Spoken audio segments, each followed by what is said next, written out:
IMF ने पाकिस्तान की सियासत के मुतल्लिक़ क्या कह दिया?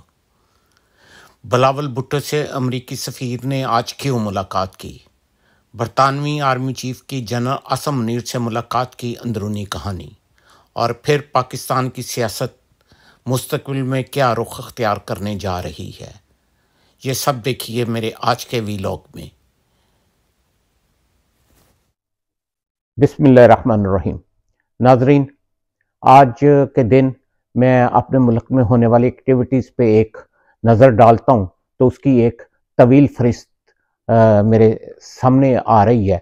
सबसे पहले इंटरनेशनल लेवल पे देखते हैं तो आईएमएफ का एक हालिया बयान है जो कि बहुत तवज्जो तलब है और सारा पता चल जाता है कि अब तक आईएमएफ जो है वो क्या एजेंडा लेके बैठी हुई है।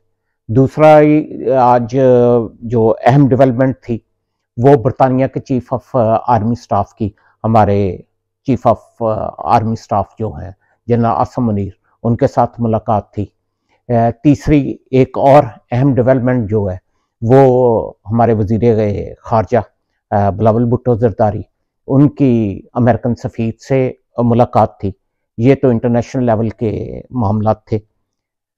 अगली एक चीज़ जो बड़ी तवज्जो तलब है वो आप देखें कि कल परसों जो हमारे आरफ अलवी साहब ने जिस आसानी से वो बिल पे दस्तखत किए हैं, जिसके तहत रिव्यू वाला, नज़रसानी वाला, कोर्ट वाला मसला है, वो हुआ। उसके बाद उसी तनाज़र में आज की सारी सुप्रीम कोर्ट की कार्रवाई देखें तो वहाँ से पता चल रहा है कि चीफ जस्टिस साहब जो हैं वो कितने बैकफुट पे जा चुके हैं, जो फ्रंट फुट पे खेल रहे थे। उसके बाद मुल्की सतह पे जो चीज़ें आज बहुत हर किसी की तवज्जो का मरकज़ बनी रही हैं, उसमें सबसे पहली चीज़ जो है वो जहांगीर तरीन साहब की इस्लामाबाद में सरगर्मियाँ हैं, मुलाकातें हैं। दूसरी अहम तरीन डेवलपमेंट जो थी वो लाहौर में आसिफ ज़रदारी साहब ने जो कल का डेरा अपना लगाया हुआ है, उसमें आज जनूबी पंजाब से ख़ास से लोग आज उन्होंने पीपी में शमूलियत इख्तियार की है। उसके बाद सरदार तनवीर इलियास की प्रेस कॉन्फ्रेंस हुई चौधरी शुजात के साथ मुलाकात के बाद, उसमें जो बदमज़गी थोड़ी सी सामने आई है उस पर भी बातचीत बहुत ज़रूरी है। इसके अलावा जो देखने वाली बात है वो फवाद चौधरी, इमरान इस्माइल और महमूद मौलवी अचानक वो आए और वो भी प्रेस के सामने आ गए और उनकी आज की एक्टिविटीज़ जो हैं वो इस सिलसिले में है। तो ये इतनी तवील फहरिस्त है, ये तो तमाम आप लोगों के सामने लेके आया मैं। लेकिन अब आप ये देखें, पहले पॉइंट से शुरू करते हैं। आईएमएफ के साथ मुज़ाकरात डार साहब के तकरीबन पिछले 5 माह से चल रहे हैं। तो उसमें चीज़ सामने जो आ रही हैं, उस वक़्त भी उस पे हमने बात की थी कि ज़्यादातर आईएमएफ इन पे दबाव डाल रही है। वो ये सामने जो कह रहे हैं कि डॉलर रेट, मार्केट रेट और इंटर बैंक रेट के मुताबिक फिर एक्सटर्नल फाइनेंसिंग, ये सारे बहाने हैं। एक्चुअली वो हमें दबाव में लाना चाह रहे हैं और उनका मखसूस एजेंडा है आईएमएफ का, जिसके लिए उन्होंने इतने साल काम किया है।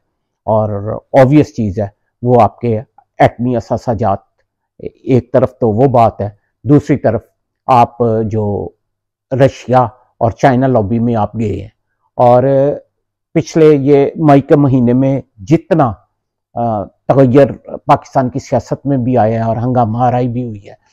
मैंने अपने बहुत पहले दिनी वीलॉग जब वो मई का हुआ है तो मैंने उसको कहा था कि ये तो एक ज़ाहरी चीज़ें नज़र आ रही हैं, हकीकत में इस पे इंशाल्लाह फिर कभी बात होगी कि अब तो लोग ये भी मान रहे हैं कि वो सॉफ्ट कू की कोशिश थी।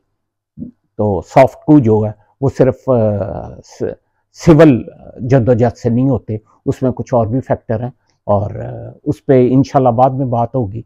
लेकिन उसमें वही फैक्टर आ रहा है कि मौजूदा हुकूमत का जो झुकाव है, मौजूदा हुकूमत की अपनी क्या पॉलिसी है एस्टेब्लिशमेंट की, यहाँ पे ये भी आज बात हो जाए कि पिछले जो बात चल रही थी कि जी हम ए पॉलिटिकल हो गए हैं, अब इसमें कोई दो राय नहीं है कि हमारी इस्टेब्लिशमेंट फिर जो है वो एपॉलिटिकल नहीं रही। एक्टिविटीज जो है खासकर बता रही हैं, और खासकर इसी सबाक में मैं एक बात करता चलूं, जिस तरह पिछले 15-20 रोज से फैसल वाडा इस वक्त तर्जमान बने हुए हैं और वो अपने आप को साबित कर रहे हैं। जैसे कभी शेख रशीद अपने आप को कहा करता था कि जी मैं आर्मी का स्पोक्स पर्सन हूँ, तो इस वक्त वो स्पोक्स पर्सन बने हुए हैं। और आज फवाद चौधरी का भी आना और ये मुलाकातें जो हैं वो भी उसी सिलसिले की एक कड़ी हैं। और यहाँ पे एक मैं बड़ी मज़ेदार सी बात कहूँ, फैसल वाडा और फवाद चौधरी की एक्टिविटीज़ देख के, और मैं कहता हूँ कि क्या बात है कि आप इनका कद काठ देख लें। और इस पर मुझे एक वो शेर आता है याद कि किसी ने कहा था अल्लाह मियाँ को मुखातब करके, मौला अजीब तेरी कुदरत अजब तेरे खेल, छुछुंदर के सर में चमेली का तेल। तो जब ये मुल्की सियासत इस तरह की बातें कर रहे हैं कि जैसे ये पूरा ट्रेंड सेट कर रहे हैं कि अब पाकिस्तान की सियासत जो है वो किस डगर पे चलेगी, तो इस पे मुझे ये शेर याद आया जो मैंने आपसे शेयर कर लिया है। तो बात हम उस पे वापस आते हैं कि ये 9 मई के वाकयात और उसके बाद अब IMF का बयान आना, वो सारा इसी सिलसिले की एक कड़ी है कि हमारी इस्टेब्लिशमेंट के गाइडलाइन पे इस वक्त हम रशिया चाइना ब्लॉक में CPEC में हम उधर जा चुके हैं, और अमेरिका जो है उसका पलड़ा जो है अब वो पूरा दूसरे फ्रीक में उसने अपना वजन डाल दिया है। और आज अमेरिकन सफ़ीर की मुलाकात, लोग इससे कुछ और कहेंगे, लेकिन ज़रा यही बता रहे हैं कि इसमें भी अब जो सूरत हाल वाजिया हो रही है, जिसमें इंसानी हकूक़ का तो एक ऐसे नाम ही आएगा, लेकिन जिस फरीक के लिए वो अब इंटरफेयर कर रहे हैं, जिसको बचाने के लिए कर रहे हैं, नाम लेने में कोई हर्ज नहीं है। इमरान खान साहब के लिए अब वो अपने तमाम ज़राए इस्तेमाल करेंगे, क्योंकि एस्टेब्लिशमेंट इमरान खान साहब को बहुत सख्त जगह पे लेके जा रही है। तो अब अमेरिकन इसमें कूद गए हैं, और बरतानिया का चीफ ऑफ आर्मी स्टाफ भी जो आया है, ये भी याद रखिएगा, ये कोई ही और मामला डिस्कस करने नहीं आए। मैंने पिछले हफ्ते आपसे अपने एक वीलॉग में कहा था कि पिकाडेली के इलाके में एक क्लब है, वहाँ पे भी काफ़ी मीटिंग्स हुई थी। परसों जुल्फी बुखारी की भी मीटिंग्स, इनकी जो बरसरे इक़्तिदार पार्टी है कंजर्वेटिव, और जैक गोल्डस्मिथ जो है इमरान साहब का साहब ब्रदर इन लॉ, उनकी सारी एक्टिविटीज़ जो हैं वो सारी अब जो घूम रही हैं, उसका मैंने आपको ये खुलासा बयान कर दिया। अब हम आ जाएँ इधर, चीफ जस्टिस साहब और आरफ अलवी साहब दोनों अपनी अपनी सीटें बचाने के अब चक्कर में हैं, लेकिन ये हम सेगमेंट जो है ये आइंदा के लिए छोड़ते हैं कि अगले 4-5 रोज़ में ये क्या डेवलपमेंट होंगी। क्या सिर्फ एक वो मुज़ाहिर नकवी साहब जो हैं सिर्फ उन्हीं की कुर्बानी पे इक्तफा होगा, या फिर मामला जो है वो और भी 2-3 लोगों की तरफ जाएंगे, तो ये हम उसमें बात करेंगे। अब मखसूस उधर आज की जो एक्टिविटीज़ हुई हैं उसकी तरफ आते हैं। मैंने अपने पिछले वीलॉग में भी कहा था कि आसफ जरदारी साहब डेंट डालेंगे इनको, और आज आपने देख लिया कि जनूबी पंजाब में उनकी वर्किंग हो गई है। अगले इलेक्शन में उनका सारा जोर जो है वो जनूबी पंजाब पे होगा। जनूबी पंजाब में काफली का चौधरी शुजात साहब भी हैं, चौधरी शुजात साहब और पीपल्स पार्टी, इनका पूरा जोर होगा। लेकिन इस मुकाबले में अब जहांगीर तरीन साहब भी आ रहे हैं। लोगों का ख्याल है कि फवाद चौधरी ये सारे मिलके जाएंगे जहांगीर तरीन साहब की तरफ। फवाद चौधरी ने आज कहा कि जी हमने शाह महमूद कुरैशी साहब से भी मुलाकात की, और भी उन्होंने एक लंबी तफसील दे दी। लेकिन आपने देखा कि जैसे ही उन्होंने प्रेस कॉन्फ्रेंस की तो तमाम फ्री कैन जो थे, शाह महमूद कुरैशी के बेटे ने जैन कुरैशी ने उसकी तरदीद कर दी कि ऐसी कोई बात नहीं है। असद कैसर ने अपने ट्वीट के जरिए कर दी। सुबह सरात KP का जितना भी इन्होंने नाम लिए थे, शहराम तरकई, उसने भी इनकार कर दिया कि ऐसी कोई बात नहीं है। तो ये फवाद चौधरी और इनका एक लोगों का ख्याल ये है कि जी शायद जैसे उसने कहा कि जी शाह महमूद कुरैशी साहब के साथ भी मेरी तफसीली बात हुई है, तो लोग सोच रहे थे कि क्या ये तरीके इंसाफ जो है ये माइनस इमरान खान होके और ये साथ, लेकिन याद रखना चाहिए कि शुरू दिन से शाह महमूद कुरैशी और जहांगीर तरीन ये राइवल हैं। ये कैसे हो सकता है कि जहांगीर तरीन और शाह महमूद कुरैशी एक ही पॉकेट में फिर दोबारा बैठ जाए? इस पर मैं आगे बात करता हूं कि फ्यूचर में क्या चीज नजर आ रही है। मेरी अपनी एक असेसमेंट तजिए के मुताबिक शाह महमूद कुरैशी अब पीटीआई को नहीं छोड़ेगा, और उसने क्या छोड़ना है, जो फैसला साज हैं, जो गेम प्लान कर रहे हैं, उनका यही है कि इमरान खान जब माइनस हो, लोगों के जहनों में अब ये भी है कि जी बुशरा बीबी के बाद कुछ लोग जो है इमरान खान की बहनों का नाम भी ले रहे हैं कि शायद इमरान खान जब माइनस हो तो वो क्यादत संभाल लें। मेरे नज़दीक ऐसी बात नहीं होगी। ये एस्टेब्लिशमेंट को भी सूट यही करेगा कि वो इनको लेके आए शाह महमूद कुरैशी को उसकी क्यादत में। तो शाह महमूद कुरैशी माइनस से अगर इमरान खान माइनस हुआ तो वो उसकी क्यादत करेगा। दूसरा ग्रुप जो होगा वो जहांगीर तरीन का होगा। आगे चल के जो मेरी नजर देख रही है वो ये देख रही है कि आसफ जरदारी का वहां पे काम हुआ होगा जनूबी पंजाब में। वो साथ मैंने 1 साल पहले कहा था कि एक वक्त आएगा जब पीपल्स पार्टी और तरीके इंसाफ आपको कुर्बत में मिलेंगी। तो यहां पे मेरी असेसमेंट है कि फ्यूचर में अभी बहुत जल्द ये रास्ते जुदा हो जाएंगे पीपल्स पार्टी के और नून लीग के।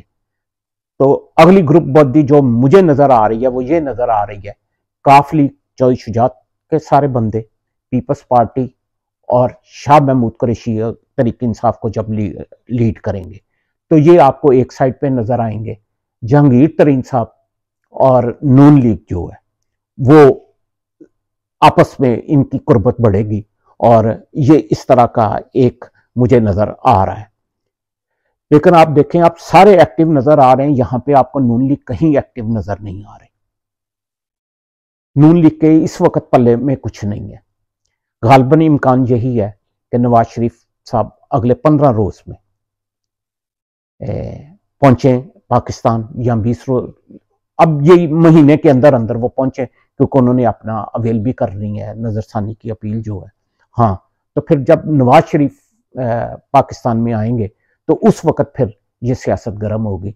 तो आज की ये पूरी जो सरगर्मियां थी उनके बारे में मैंने आपको एक मुख्तसर सा जायजा दिया है कि ऊपर वाली जो है मुलाकातें वो किस तनाजर में हुई हैं, IMF का बयान किस तनाजर में आया है कि अपने सियासी हालात ठीक करें, तो वो यही है कि इमरान खान को आप सेटल करेंगे तो आपका सियासी टेम्परेचर जो है वो नीचे आएगा। उनका मतलब ये है। 2 शख्सियात की मुलाकात भी मैंने आपको बता दी है आज क्यों हुई है। उसके बाद अगला मैंने आपको बता दिया है काफ लीग वाला और जरदारी साहब की मुलाकातें, इनकी एक्टिविटीज जो हैं। फवाद चौधरी, ये फैसलवाडा मैंने आपको बताया कि आजकल नंबरदार बने हुए हैं। सिर्फ वो यही है, अब ये बात किसी से छुपी नहीं रह गई कि वो जनरल नसीर जो हैं उनका उन्होंने कहा था कि जी मेरी उनसे काफ़ी पुरानी याद अल्लाह और मुलाकातें हुई हैं। वो तो ये भी कह रहे हैं कि मेरी पुरानी जनरल आसम मुनीर साहब के साथ भी मुलाकात है। तो ये वही बिल्कुल उसी पैटर्न पे चल रहे हैं जैसे वो ये चलते थे पिंडी वाले शेख रशीद साहब, उनकी जगह इन्होंने ले ली है। तो ये भी अल्लाह का कमाल है, कुदरत है उसकी जिस पे मेहरबान हो जाए। तो ये मुलाकातों का मैंने आपको बताया। मुझे फ्यूचर जो है वो क्या नज़र आ रहा है, तो अगले चंद दिन देखें पाकिस्तान की अब सियासत किस करवट बैठती है। लेकिन एक बात श्योर है कि अगले इलेक्शन में फिर आपको पीपल्स पार्टी और नून लीग दोनों अलग रास्तों पे नजर आएंगे। आज के व्लॉग में इतना ही, तो फिर इंशाल्लाह ताला अगली बात होती है।